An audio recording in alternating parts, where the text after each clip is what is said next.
কয়েক মাস ধরে পরিকল্পনা করার পর শনিবার সকালে ইরানে হামলা চালিয়েছে ইসরায়েল ও যুক্তরাষ্ট্র। জবাবে পাল্টা হামলা চালিয়েছে তেহরানও। যুক্তরাষ্ট্র এবং ইসরায়েলের হামলার পর ইরানের সর্বোচ্চ নেতা আয়াতুল্লাহ আলী খামেনি নিহত হয়েছেন। ইরানের রাষ্ট্রীয় টেলিভিশন খামেনির মৃত্যুর খবর নিশ্চিত করেছে।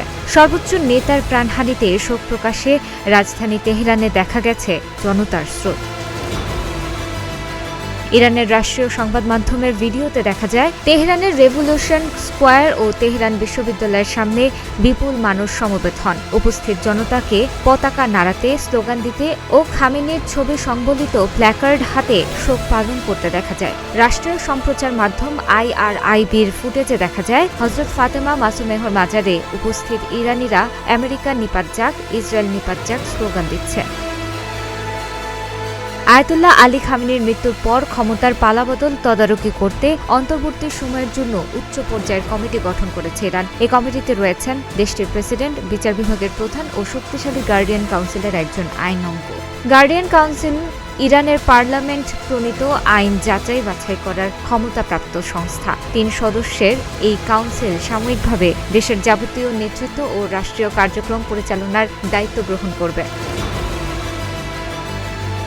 ধর্মীয় নেতাদের নিয়ে গঠিত অ্যাসেম্বলি অব লিডারশিপ এক্সপার্টস এখন খামেনির উত্তরসূরি নিয়োগের প্রক্রিয়া শুরু করবে।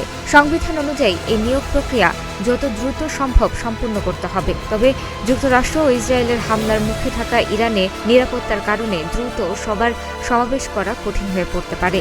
খামেনি নিজেও রুহুল্লাহ আয়াতুল্লাহ খামেনির মৃত্যুর দিনেই উত্তরসূরি হিসেবে নিযুক্ত হয়েছিলেন।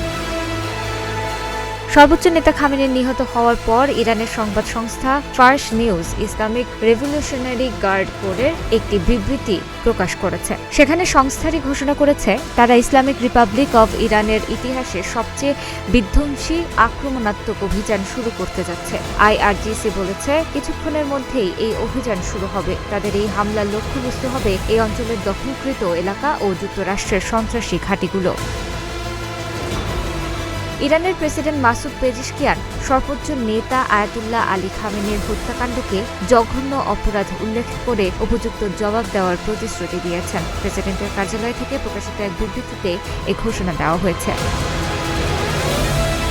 বিবৃতিতে বলা হয়, এই জঘন্য অপরাধের কোনো জবাব দেওয়া হবে না এমনটি ভাবার কারণ নেই। এটি ইসলামী বিশ্ব ও শিয়া মতবাদের ইতিহাসে এক নতুন অধ্যায়ের সূচনা করবে। এই উচ্চপদস্থ নেতার পবিত্র রক্ত খরস্রোতা ঝর্ণার মতো প্রবাহিত হবে এবং আমেরিকান জায়নবাদী নিপীড়ন ও অপরাধের শিকড় উপড়ে ফেলবে।